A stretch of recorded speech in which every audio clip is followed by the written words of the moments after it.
India market invest mindset আপনাদের স্বাগত। যা চায় নতুন এসছেন তাদেরকে হলো প্লিজ চ্যানেলটাকে সাবস্ক্রাইব করবেন, লাইক করবেন, বেল আইকনটা প্রেস করবেন, তার সাথে অল বাটনটা প্রেস করবেন, নোটিফিকেশন সঙ্গে সঙ্গে আপনাদের কাছে গিয়ে পৌঁছাবে।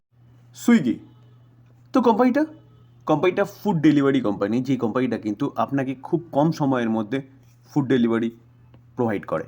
তো এই কোম্পানিটাকে দেখলে দেখা যাবে, দেখুন আজকের দিনে এই কোম্পানিটা 1.20% একটা ভালো মুভমেন্ট দেখিয়েছে, যেখানে কোম্পানিটা জাস্ট কিছুদিন আগে কিন্তু লিস্ট হয়েছিল। আমরা যদি কোম্পানিটার 5 দিনের রিটার্ন দেখি, দেখলে দেখা যাবে 5% মতন আপসাইড মুভমেন্ট দেখিয়েছে। যেখানে আমরা যদি কোম্পানিটার 1 মাসের রিটার্ন দেখি, দেখলে দেখা যাবে 10% মতন রিটার্ন জেনারেট করে দিয়েছে। যেখানে 1 মাস কিন্তু কোম্পানিটার কমপ্লিট হয়নি। 13ই নভেম্বর কোম্পানিটা লিস্টেড হয়েছিল কত, 455 টাকায়। তো সেখান থেকে কোম্পানিটা কিন্তু ভালো মুভমেন্ট দেখিয়েছে। তো কোম্পানিটা বিজনেস যা করে সেটা আমরা কম বেশি সবাই জানি। তো এই যে বিজনেসটা করে না, এটা কিন্তু ফিউচার ওরিয়েন্টেড বিজনেস, যেখানে আমি আগের অনেকবার আপনাদের সাথে আলোচনা করেছিলাম, কারণ আমরা কিন্তু দিনের দিন অলস হয়ে যাচ্ছি। তো সেই জায়গায় দাঁড়িয়ে সুইগি, জোম্যাটো এর জন্য কিন্তু এই বিজনেসগুলো ভালো করছে। তো এই কোম্পানিটা আজকের দিনে 3 তারিখ Q2 এর রেজাল্ট ডিক্লেয়ার হওয়ার কথা ছিল। তো Q2 এর রেজাল্ট ডিক্লেয়ার হয়ে গেছে ডিউরিং মার্কেটে জাস্ট ক্লোজিং হওয়ার আগে। তো দেখলে দেখা যাবে কোম্পানি কিন্তু নিচে এসেছিল, নিচে আসার পরে অবশেষে একটা পজিটিভ ক্লোজিং দিয়েছে এবং 1 পয়েন্ট নেগেটিভে চলে গেছিলো, সেখান থেকে পজিটিভ ক্লোজিং দিয়েছে 1.20%। তো চলুন রেজাল্টটা কী করেছে সেটা একটু আগে দেখে নিই। যেখানে আমরা কোম্পানির কনসিডারেড নাম্বারে চলে এসেছি, রুপিস কী আছে, রুপিস ইন মিলিয়নে রয়েছে। আমরা সিকোয়েন্সটা দেখে নেব। সিকোয়েন্স কী বলছে? সিকোয়েন্স বলছে সেপ্টেম্বর 23, এক বছর আগে জুন 24, আগের কোয়ার্টারে সেপ্টেম্বর 24, এই কোয়ার্টারে আমরা যদি কোম্পানির ইনকাম দেখি, তাহলে দেখলে দেখা যাবে, দেখুন কোম্পানি 28,505, সেটা 33,101, এটা 36,862। তো ইয়ারলি 28,000টা 36,000 হয়েছে এবং কোয়ার্টারলি 33,000টা 36,000 হয়েছে। তো কোম্পানির যে ইনকাম, সেই ইনকাম কিন্তু কোম্পানি যথেষ্ট ভালো করেছে ইয়ারলি এবং কোয়ার্টারলি। এই কোম্পানিগুলো কিন্তু ভালো করছে ইনকামটা, কিন্তু প্রবলেমটা কোথায়? প্রবলেমটা হচ্ছে খরচা। দেখুন টোটাল এক্সপেন্ডিচার, তো এক্সপেন্ডিচারে কোম্পানি কিন্তু লাগাম করতে পারছে না, যেটা আমরা জোম্যাটোরও দেখেছিলাম প্রথম দিকে। যেখানে কোম্পানিটাকে দেখলে দেখা যাবে, দেখুন খরচা 35,000 এক বছর আগে, 39,000 আগের কোয়ার্টারে, 43,000 এই কোয়ার্টারে। তো স্বাভাবিকভাবে কোথায় 28,000 ইনকাম করেছিল, 35,000 খরচা করেছে, 33,000 ইনকাম করেছিল, 39,000 খরচা করেছে এবং 36,000 ইনকাম করেছে, 43,000 খরচা করেছে। তো কোম্পানি যেরকমভাবে ইনকাম বেড়েছে, খরচা আরও বেড়ে গেছে। তো ইনকাম মাইনাস এক্সপেন্সেস করলে পরে কোম্পানির প্রফিট তো নেই, লস মেকিং কোম্পানি। তো লস এক বছর আগে কত ছিল? 6,561, আগের কোয়ার্টারে 5,978, এই কোয়ার্টারে 6,232। তো 6,500টা কিছুটা কমেছে আর 5,900টা অনেকটাই বেড়ে গেছে। তো এবার ট্যাক্সও অ্যাডজাস্টমেন্ট কিছু নেই, কারণ লস মেকিং কোম্পানি কি ট্যাক্স দেবে? তো অ্যাডজাস্টমেন্ট যদি কিছু থাকে তাহলে গিয়ে পাওয়া যাবে। তো আমরা দেখব কি লস ফর দ্য পিরিয়ড। তো প্রফিটেবল কোম্পানি তো নয়, স্বাভাবিকভাবে লস দেখাবে। তো দেখলে দেখা যাবে, দেখুন 6,570 এক বছর আগে, আগের কোয়ার্টারে 6,110, এই কোয়ার্টারে 6,255। তো 6,500টা কমেছে, 6,100টা কোয়ার্টারলি বেড়েছে। তো এই হচ্ছে কোম্পানির রেজাল্ট, যেখানে কিন্তু আমরা ইপিএসও তাই দেখতে পারবো কি ইপিএস 3 ছিল এক বছর আগে, আগের কোয়ার্টারে 2.76, এই কোয়ার্টারে 2.80। তো স্যার এই জন্যই কিন্তু আমি বারবার এই কোম্পানি নিয়ে আলোচনা করার সময় বলেছি, কোম্পানি কিন্তু এখনও লস মেকিং কোম্পানি, অর্থাৎ প্রফিটেবল কোম্পানি নয়। তো এই জায়গায় দাঁড়িয়ে কিন্তু এটাই হচ্ছে চিন্তাভাবনা করার বিষয়। আমরা জোম্যাটোকেও দেখেছিলাম, জোম্যাটো প্রথম লস মেকিং কোম্পানি ছিল, তারপরে কিন্তু জোম্যাটো প্রফিটের দিকে জোর দিয়েছে এবং কোম্পানি প্রফিটেবল কোম্পানিতে হয়েছে এবং এখন কোম্পানির প্রফিট কন্টিনিউয়াসলি বাড়ছে। তো এই জায়গায় দাঁড়িয়ে স্যার চিন্তাভাবনা করে কিন্তু পা ফেলবেন। যদিও বা কোম্পানি ফিউচার ওরিয়েন্টেড বিজনেস করছে, তবুও কিন্তু একই কথা বলবো। দেখুন আমরা যদি ইয়ার অন ইয়ার বেসিস কোম্পানির প্রফিট দেখি, তাহলে 1,617 নেগেটিভ লসে ছিল, তারপরে 3639, 4179, সেখান থেকে একটু কমেছে 2350। তো যতক্ষণ না প্রফিটেবল কোম্পানিতে পরিণত হচ্ছে, ততক্ষণ পর্যন্ত কিন্তু কোম্পানির মধ্যে কনফিডেন্সটা আসবে না আমার বা আপনার। এবার স্যার চিন্তাভাবনা আপনার, আপনি কি করবেন? কেপিআই গ্রিন এনার্জি সেগমেন্টে, বিশেষ করে সোলার এনার্জি সেগমেন্টে কিন্তু একটা ভালো প্লেয়ার বলতে পারেন, যেই কোম্পানিটা অনলি ফর 10,000 কারোর হচ্ছে মার্কেট ক্যাপ। তো এই কোম্পানিটা দেখলে দেখা যাবে আজকের দিনে 5% একটা আপার সার্কিট মেরেছে। রিসেন্টলি কোম্পানিটা কিন্তু স্প্লিট দিয়েছিল। তার পাশাপাশি কোম্পানিটা কিন্তু এখন আবার বোনাসের জন্য বোর্ড অ্যাপ্রুভ করেছে। তো রেকর্ড ডেট এখনও পাওয়া যায়নি, রেকর্ড ডেটটা পেলে পরে অবশ্যই আপনাদের সাথে আলোচনা করব। যারা এই কোম্পানি হোল্ড করছেন তাদের জন্য ভালো হবে। এবং কোম্পানিটাকে দেখলে দেখতে পারো, কোম্পানিটা হাই মেরেছে কত, 1116, সেখান থেকে কিন্তু অনেকটা ডিসকাউন্টে চলছে। তো আজকের দিনে এতটা ভালো মুভমেন্ট দেখানোর পিছনে কারণ কি? চলুন কারণটা একটু দেখি। দেখানোর পিছনে কারণ যদি বলেন, তাহলে কারণ হচ্ছে কোম্পানিটা অর্ডার উইন করেছে কত 1311 করোড়ের একটা ব্যাপক বড় অর্ডার উইন করেছে। কার কাছ থেকে? কোল ইন্ডিয়ার কাছ থেকে। তার জন্য কিন্তু কোম্পানিটা 5% একটা আপার সার্কিট মেরেছে।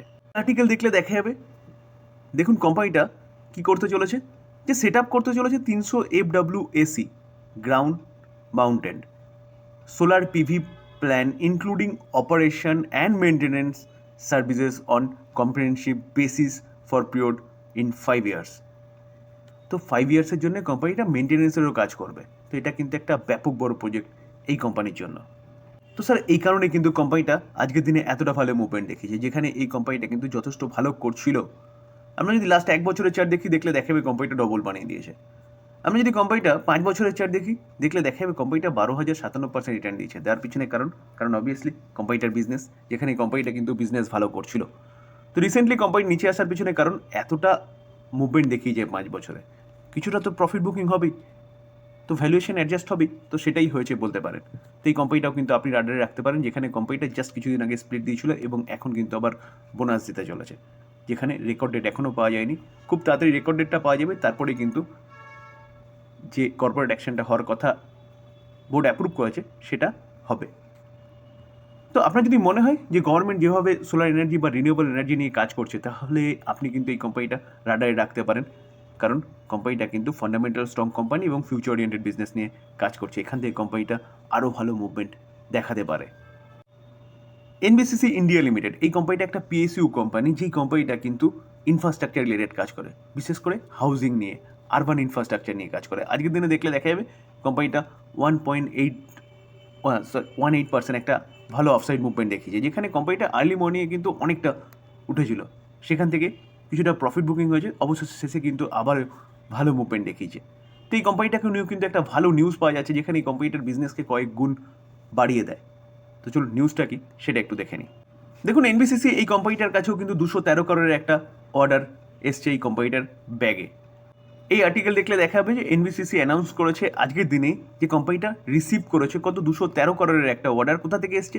মতিলাল নেহেরু কলেজ, নিউ দিল্লি থেকে, যেখানে এই কোম্পানিটা কিন্তু কনস্ট্রাকশনের কাজ করবে। তো এইভাবে দেখলে দেখা যাবে কোম্পানিটা কিন্তু একের পর এক অর্ডার পাচ্ছে। তো এই কোম্পানিটাও কিন্তু আপনি রাডারে রাখতে পারেন, যেখানে কোম্পানিটা তার হাই থেকে অনেকটা ডিসকাউন্টে চলছে। 139.83 হাই মেরেছিল, সেখান থেকে চলছে কত 99.40-এ। তো স্যার এই কোম্পানিটা কেন রাডারে রাখার কথা বলছি? যেহেতু এই কোম্পানিটা ইনফ্রাস্ট্রাকচার রিলেটেড কাজ করে, তো ফার্স্ট ফেবে বাজেট আসতে চলেছে, তো এই কোম্পানিটার কিন্তু ভালো অ্যালটমেন্ট পেতে পারে। এইচডিএফসি ব্যাংক, তো এইচডিএফসি ব্যাংককে দেখলে দেখা যাবে, দেখুন আজকের দিনেও এইচডিএফসি ব্যাংক 1.14% একটা ভালো মুভমেন্ট দেখিয়েছে, যেখানে এই কোম্পানিটা আজকের দিনও তার অল টাইম হাই মেরেছে।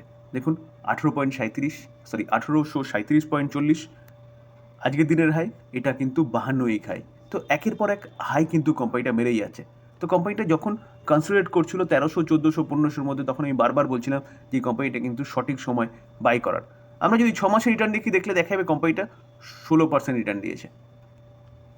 তো চোখ বন্ধ করে ভরসা করার মতন কোম্পানি, বাই করে ফেলে রেখে দেওয়ার মতন কোম্পানি, যেখানে এই কোম্পানিটা কিন্তু কোনোদিনও জিরো হবে না, এরকম কোম্পানি।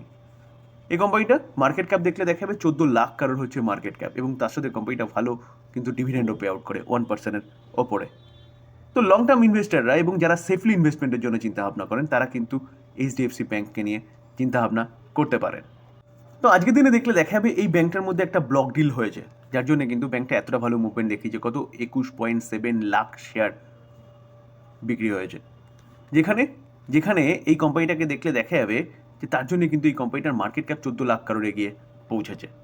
কিছুদিন আগে আমরা দেখেছিলাম যে এমএসসিআই ইন্ডেক্সে, অবভিয়াসলি এমএসসিআই ইন্ডেক্সের একটা বড় পার্ট হচ্ছে এইচডিএফসি ব্যাংক, যেখানে এমএসসিআই ইন্ডেক্স কিন্তু বলেছিল এবং তারা ওয়েটেজটাকে বাড়িয়েছিল এইচডিএফসি ব্যাংকের, এবং তারা বলেছিল কি $1.88 বিলিয়ন একটা ইনফ্লো এইচডিএফসি ব্যাংকে আসতে পারে। তার জন্যে কিন্তু কোম্পানিটা ভালো মুভমেন্ট দেখাতে পারে। তখনই কিন্তু আমি আপনাদের সাথে আলোচনা করেছিলাম যে এমএসসিআই ইন্ডেক্স ওয়েটেজ বাড়িয়েছে, ব্যাংকটা কিন্তু ভালো মুভমেন্ট দেখাতে পারে।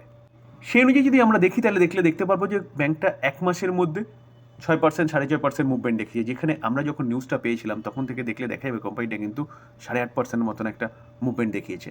তো এই ব্যাংকটা আপনি চিন্তাভাবনা করতে পারেন লং টার্ম ইনভেস্টমেন্টের জন্য, যেখানে সেফলি ইনভেস্টমেন্টের জন্য যারা চিন্তাভাবনা করেন। তবে ডিসক্লেমার দিয়ে রাখি, কোনো বাই রেকমেন্ডেশন নয়। ভালো ভালো নিউজ পাওয়া যাচ্ছে কোম্পানিগুলোর সম্বন্ধে, সেগুলো নিয়ে আলোচনা করলাম, টোটালি লার্নিং পারপাস। বাই করবেন, নিজে অ্যানালাইসিস করবেন, তারপরে বা আপনি আপনার ফাইন্যান্সিয়াল অ্যাডভাইজারের সাথে কথা বলে নিয়ে তারপর বাই করবেন। থ্যাংক ইউ, ভালো থাকবেন।